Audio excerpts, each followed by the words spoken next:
Pathway to Engineering, put on by the Bowling Green Area Chamber of Commerce, is designed to give students some insight into one of the most in-demand jobs over the next decade. Kiriu manufacturing engineer Erick Guillen doesn't want these high school students to make the same mistake he did. When I was 16, I dropped out. I thought I could work a full-time job and I could make it in life, and I was very wrong.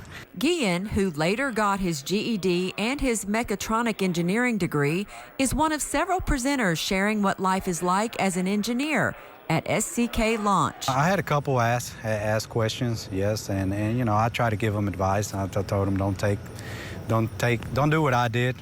It's the first time the program has been held at WKU. This event is usually held at the local manufacturers, but because of some of the COVID restrictions inside of some of the plants, we decided to hold this event on campus.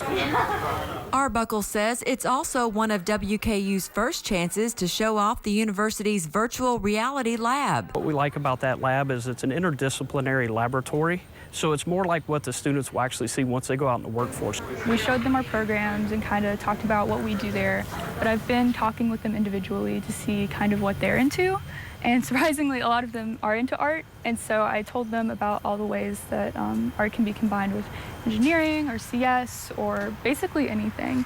Sessions that allowed students a peek behind the curtain for both a college student and a professional. If I can change somebody's life or make them think different and steer them in the right path, that's something I'll be willing to do.